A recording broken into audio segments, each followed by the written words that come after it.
BlizzPro's coverage of BlizzCon 2016 is brought to you by SteelSeries. We are esports.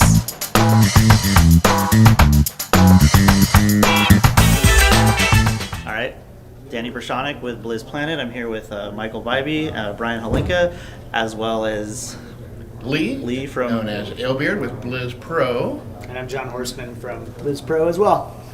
Awesome. All right. Hey guys. You guys having a good BlizzCon so far? Oh, absolutely. Yeah? It's been a lot of fun. Yeah, super exciting. Yeah, cool.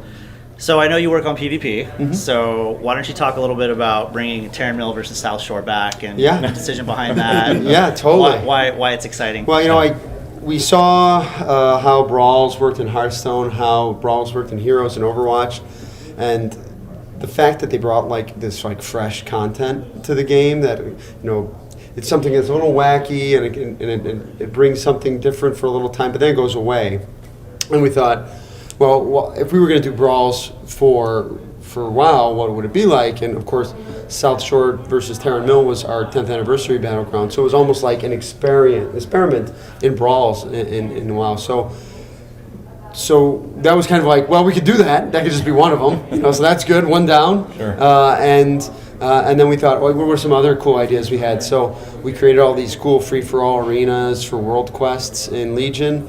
And one of them, you ride goats and wolves and whatever, and knock people off with the goat charge. And we thought, well, what if that goat existed on Eye of the Storm, and everybody's whipping around, knocking each other off the sides? What if we could do easy things like Temple Katmogu, just people instantly res when they die and things like that. So it just allowed us to say, well, if it's only around for a week, it doesn't really have to be balanced. It doesn't have to be super fair. It can be a thing that is just, man, that was really crazy and provided a lot of spice to the game. And so we just think it's a great idea. Nice. So speaking of Brawls, like you said, that came from some other games. It's been adopted widely by a lot of different Blizzard games. Yeah. What kind of challenges and how do you deal with those challenges do you face when trying to make that unique and fresh for Warcraft? I think the big challenge is if you start to scope it to the point where you're like, we're making a new battleground, except this new battleground will only be played for a week. You're kind of wondering well, how much effort per exposure to the players are we doing? So that's kind of a challenge. We want to be able to mix and match and do cool ideas, but at the same time, we have to make sure that it's not sucking up so much time to create content for this week. We have to be efficient about it. Right. I think the other thing is just, don't hold yourself back. This should be a thing where we just really go nuts. We should go crazy, and we should think of crazy ideas, because it's fortunate I could just go to Ben Brode and be like, so what are some lessons for Brawls? And it was basically he said, it's okay that some people don't like some Brawls. Yeah.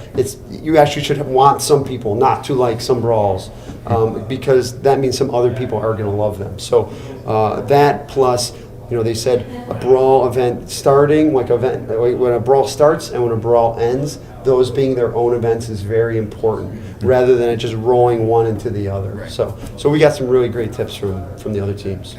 Nice.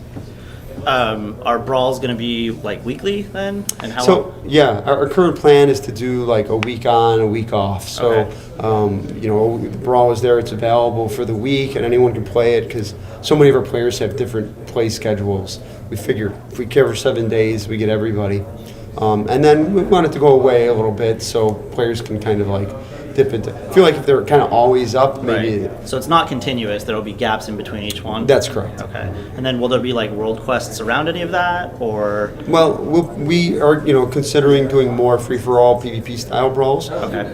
To fit into more PvP free for all world quests, and those would just generally fit into the world quest paradigm already. Okay. But I don't think the rewards will feel separate from the world quest system. Okay. So something that I noticed, I watched Ian's talk about what's next for WoW, and I've played WoW for a very long time. This is my first time doing an interview on it, so take it easy. But something I noticed is that the only word I have for it is there's a swagger this year with what the WoW team is kind of bringing to and talking. There's the level of confidence I feel like it's been an interesting year for World of Warcraft, and coming out here and introducing 7.15 and 7.2 has been really amazing. What are your thoughts on kind of this? I don't want to say it's anything new, but there's this. It's a lot of new blood, a lot of new people on the team this year, a lot of new people representing, and kind of maybe a slight shift in direction. Like I said, like a lot of fun. Like Ian just talking about, like fun. Let's do brawls because it's fun. It's World of Warcraft. It's serious, but it's also a game and it's really fun. No, I mean, absolutely. And what you're seeing is actually something that we're feeling on the team all the time, which is this sheer excitement for what's coming with Legion. Like, before the game came out, before Legion came out, we weren't like sure, we think we did a good job with this, we think it's all right. But the fan response to this expansion has been phenomenal. Like, we're constantly seeing people, my friends list has more people playing WoW now than it has in years. And that alone is like a small microcosm. We're hearing people on the forums talk about it. All the guys at work are talking about it. Everybody's really excited. You also mentioned like sort of that new blood coming out of the team. There have been some new people on the team. There have been a few that have left, and there's been a change of the guard. Everybody's still super passionate about the game, but there are some new ideas that are on the table now that have maybe been in the works for the last couple of years because it takes us a little while to get these expansions and the release cycles out. But the stuff that we're doing for 7.15, the stuff we're doing for 7.2 are super exciting. We really can't wait to see it get out there. Something I noticed is when he was talking, the first almost 15 minutes was just addressing content pacing. Sure. And somehow, is that just a new level of transparency? Is there like, hey, we want to set expectations so that A, you guys kind of know what we're shooting for, and B, we kind of have an accountability pairing there too, or? I mean, I think what he's really trying to do, and I want to emphasize as well, is that our emphasis right now is making sure we get content out to the players at a regular pace so people have stuff to do. There's a lot of great stuff coming, and all the details of 7.15, the micro holidays, the Brawlers Guild, 7.2, the new raid, the new zone that people are going to be playing, all that stuff is really great. But the core message there is we have plans. We have stuff in the works. This stuff is coming, and there's going to be so much stuff for people to do, and we're really excited to share all of it. Awesome. You just mentioned micro holidays. Can you talk a little bit about like the decision process of like how that came to be and what, why people should be excited about that, and then also how are players going to be able to keep track of this and whatnot? Yeah, a little bit. So micro holidays will show up in your calendar like other holidays. They are intended right now to be one-day events.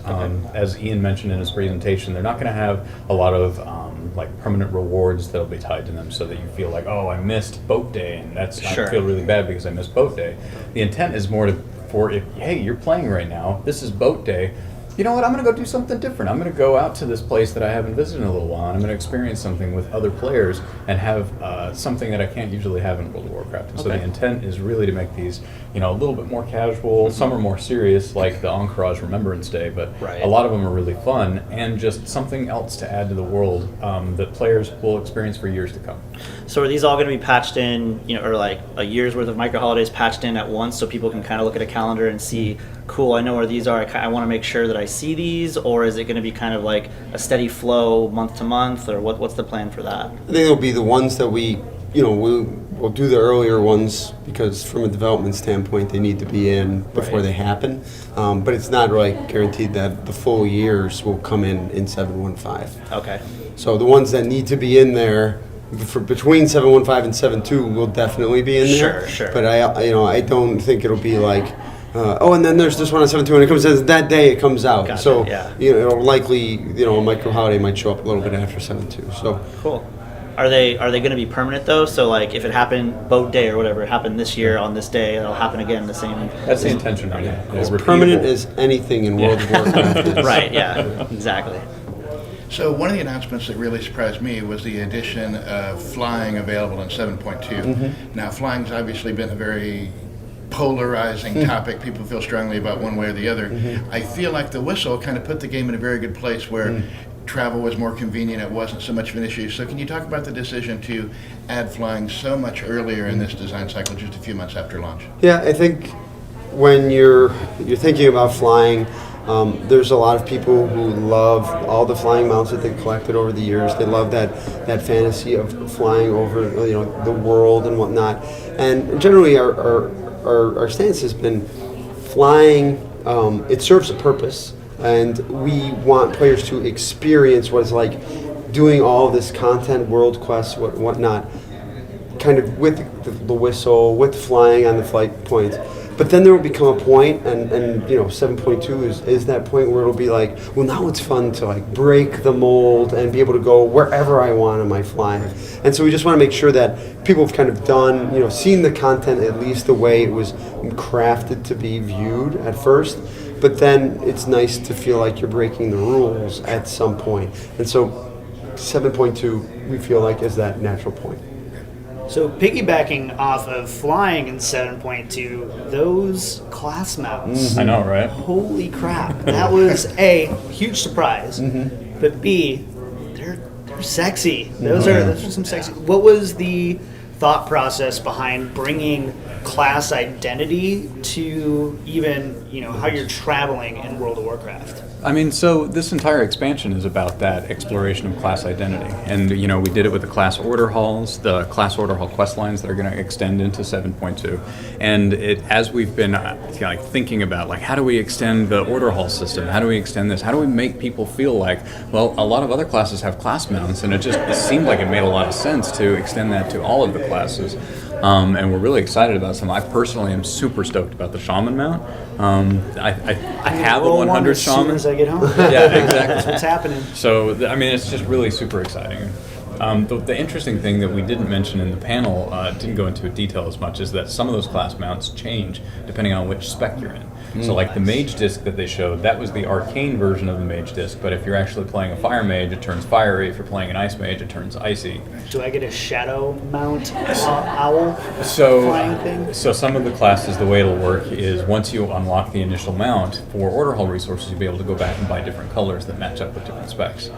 There's also things like the hunter. Once you unlock that mount, you'll be able to tame a different type of hunter pet, beasts with wings like griffins and things like that. So I can match my transmog now too. Oh, no, absolutely. It's just all in the name of, let's satisfy that class fantasy as deeply as we can, and this whole expansion is about that. Are they going to be unlocked account-wide, or are you going to have to do them on a per-character basis for the class mounts? So it'll be going to your mount collection. Right. So if you have other classes of that type, it should be available to you. I believe that's the intention right now. Okay. But obviously it'll be restricted by class. So. Sure. Okay. So you guys are talking about class halls. I think that's one of the coolest features of the expansion. It definitely has done what Garrisons didn't do. It feels like you have a community and whatnot. So it's really awesome how that's working out. How can we see the class halls connecting to what's going to happen with 7.2 and the Tomb of Sargeras? We're going to have more quests to finish that off, or how's that going to work? So the storyline of the class order hall actually ties right into the Tomb of Sargeras content. Ian mentioned it in his presentation yesterday. Sort of the high-level story is that we got defeated in the Broken Shore, and now we're going back to the Broken Shore. And the way that we're doing that isn't with the Horde and Alliance this time. We're actually getting those classes to band together, and they're going to form a new sort of council called the Armies of Legionfall. Okay. And so you're going to be doing quests for the Armies of Legionfall. You're going to be trying to, maybe if you're a mage, you're going to see maybe more of your class. Maybe your mages will be the guards of the armies of Legionfall sometimes. You'll be able to unlock really cool class-specific stuff that only appears in the Broken Shore and is tied into your class. But you'll also be able to do stuff with other classes, and maybe you'll be able to get troops or other material from those other classes, and you'll start to be able to see this interaction. It's going to be really fun. Sounds awesome. Yeah. So we have the scaling technology now, which is awesome, and it keeps content relevant. You've also talked about tuning things as people get higher gear levels and stuff. How do you balance that with the need to have catch-up mechanics for people that maybe haven't played in some time? So, are you talking about the idea of the scaling that happens from 100 to 110? That, and then also I heard something about after that. The dungeons. Continue to be I think you tuned. talked about scaling the dungeons up and whatnot, like heroics and mythics. Yeah, like so back in the they day, if feel I hadn't harder played and in a more while, relevant. Yep. Kevin could power level me through some Yeah, stuff, yeah. but now if we party up, it's equally difficult. A lot for of both that us. will be the fact that when you hit 110 now, when the game launched, the best gear that could kind of become available through World Quests was 840s, at launch, and then slowly over time it was 845s and 850s. So there will be availability of better gear. You can make that progression before you even jump into those dungeons. Right. So you can build yourself up and build your item level up without going into it at first. So I think that way you will be powerful enough for the dungeons. So you're gonna, once you hit that 110, it's gonna be a little bit easier to Yeah, go for to advance up. 795 and then run 30 heroic dungeons to Yeah. get to 810, that last piece that you need. Yeah. Over and over, so it's just gonna kind of progress. Because you may have noticed, like, as you did the world quest, as your gear got better, the rewards just naturally got better too. Right. And so that can continue, all the way through the expansion. Same thing with professions rewards, right? Like for 7.1, we upped the cap of the obliterant that you put into your rings or whatever you crafted gear you do. That'll continue to grow as the expansion goes on, so the players have the opportunity to get gear in that way as well. So there's a lot of catch-up mechanics that we've got. Yeah, a lot of the systems, we talk a lot about the class fantasy, artifacts, all that, but there was a lot of item rework that happened in Legion 2 that created these systems like, Warforged and Titanforge, the legendaries that have, now, all of those systems kind of are pretty extendable too, to allow this type of scaling to happen. So. Speaking of legendaries, can you talk about the decision to make legendaries so different than they've been in the past? It's basically just random drops at this point. You're not working towards building something. I realize we have artifacts, and so we're building and progressing our artifacts, but legendaries are very different than what they've been in the past. Yeah. Go ahead. No. All I was going to say is a lot of I'll times avoid answering a legendary question. Well, a lot of times when we're thinking about rewards like that, we're thinking about how it fits in the larger ecosystem of rewards, right? So legendaries in the past had a sort of a prominent position. You didn't have artifacts, and there was gearing and raids, but a lot of players were also just working I got to get my legendary ring, I got to get my cloak, right? But this time we had artifacts, and the way that system is designed is you're constantly working towards building up your artifact. Some of the things Ian announced yesterday for 7.2 are additional traits for artifacts. There's going to be additional plans in the future. There's a lot of great future for that system. So, we had a spot in our sort of loot ecosystem that was already filled. So we wanted to find something else. The other side is we wanted to make it exciting to see a drop. Hey, I got this legendary. I never see this. This is so incredible. Wow. I know in my guild, when people started getting legendaries, they were like, holy crap, I got a legendary. Oh my, I'm so excited. And so recreating that experience has been really fun. Yeah, it definitely feels like a drop experience that we haven't had in quite some time. Because you get to a point where it's yep, got another epic. Okay, what's the item level? Now this is this is actually something rare and meaningful. So surprising, it's pretty cool. fun. Yeah. I think having the restriction on the number of legendaries you equip has been very important, because it could become very easy that we now get down this slippery slope of orange is the everyone new, has orange. Orange is the new purple, purple is the new blue. It's my new TV script, by the way. Oh, good. Oh, nice. So, talking about those legendary, overall, are you guys happy with the drop rate that has been? Is that going to change at all going further? Do they become less rare the further into the expansion, or is it more that diminishing returns the longer you go without a legendary? So we've been constantly looking at legendary drop rate. We did absolutely bump up the drop rate in 7.1. We've made some changes. People gave us some feedback on the forums. We looked at the way things were working, and we made some changes. We're always going to be looking at that, but the bottom line is it's a system that we're generally pretty happy with. It's working pretty well. We're going to be adding more legendaries in future content, and we're really excited to see where this goes. Thank you. So, obviously, at the end of the panel yesterday, we kind of dropped the whole Argus thing, right? So, I don't think it was super clear. Is this going to be... Yes. And I know you probably can't talk too much. Is it a 7.3 thing? Are we saying, is this going to be our cliffhanger? Are we actually going to Argus this expansion? What can you talk about? I think we wanted to clarify that was a 7.3 thing.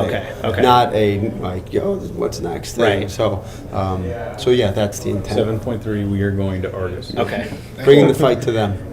How big of a patch is that going to be? Are we expecting just as big as any other point patch in the past with raids and quests and all of that, or is it supposed to be a little bit more of a smaller patch to tide us over to what's next? We're not talking too much about exactly what's in 7.3 right now, but the 7.1.5 is kind of a smaller patch. 7.2 is a bigger raid content patch, and 7.3 will be more similar. I don't want to say it's exactly the amount of content as 7.2 or anything, but that's more along the lines. It's more like 7.2 than a substantial patch. Yeah. the bottom line is we have a lot of plans for Yes. 7.3. So Yes. we're excited about that, but not ready to talk about Right. it. That's fine. I didn't think you could talk that much, but just it's pretty exciting to see that little like teaser art. Yeah. and, Oh, yeah. All right, this is going to change how things are going to be. So So often like it's not like we don't want to talk about it. 'Cause it's always because we Right. we It's not the put right something in time. 7.2 and then you see it well that worked, that didn't work,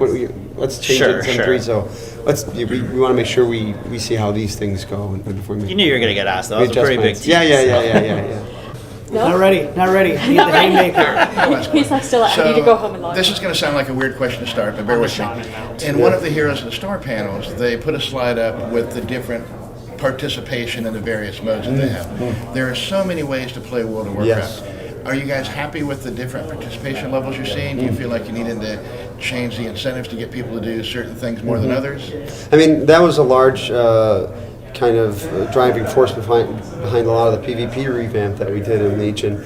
It's not so much that we want to like make sure everybody's doing everything. It's that we want to make sure people feel like they have all sorts of things to do in the game. That perhaps if you've finished, raiding and that's what you're serious about, and you've just kind of been like, I'm ready for a break, I'm ready for something new. No, I'll try PvP, and you don't feel like I can't, or I don't want to, or because it's so I have to climb this other mountain first, and so that's more of what we're looking at. If oftentimes the big challenge we have in designing things for World of Warcraft is designing rewards for everything and balancing them across the different activities. Because we can make everybody do one particular thing if we just made it the most reporting thing ever. So on one hand, you have to have these general reward schemes that make people want to do a breadth of things, and then have unique rewards that put you in every different, give you a reason to do something special. Right. So obviously we've got big characters in Illidan, Maiev, Khadgar, and everybody. Can you talk a little bit about their role in the Tomb of Sargeras? Are we going to be like fighting alongside of them, kind of how we've had in the past, since this is such a big raid, or are they just going to kind of be there on the sidelines? Well, they're definitely going to play a big part. But I think the character you didn't mention is also going to be a big part of that is Illidan. I did mention. I thought I said Illidan. Yeah. So Illidan is going to be a huge part of that patch and the continuing story of Legion. And we have a lot of plans for him. And if players are doing them right now, there's an extension to the Illidan storyline that just came out in 7.1, and there will be more that the players can do in 7.2 as well. Awesome. All right, last one. Mythic rating. And we're just please. rating in general. With the first kind of tier, kind of concluded. Are you guys kind of overall happy with like the level of difficulties, the numbers that you're seeing internally? Are we going to see something where that race to world first is, sometimes maybe a few days, or do you think that you want to mess with that tuning? So, we're always looking at pacing, but I think what we can say is that for Emerald Nightmare, we thought that World Forced was just, it maybe happened a little bit faster than what we'd like, and the general speed that people burn through that content, maybe it was a little too quick for us. We really like players to have something that they're working towards. And so for future raids, we'll be looking at that. Trial of Valor is coming out soon, and then you've got Nighthold after that. And then even after that, there will be Tomb of Sargeras with patch 7.2. So all of those, we'll be looking at the pacing of that content and trying to line it up a little bit more with our expectations. I think you also have to compare the size of Emerald Nightmare with, like, if people compare that, like the size of Emerald Nightmare to Hellfire, one is much bigger than the other, and that's based on kind of how the expansions, come out. So there's a bit of that too. Thank you. Great. Thanks, Awesome, guys. Yeah, guys. of course. Thank you. Awesome talking with you. It's great to sit down. It was fun, sort of Yeah. the shotgun. BlizzPro's coverage of BlizzCon 2016 is brought to you by SteelSeries. We are esports.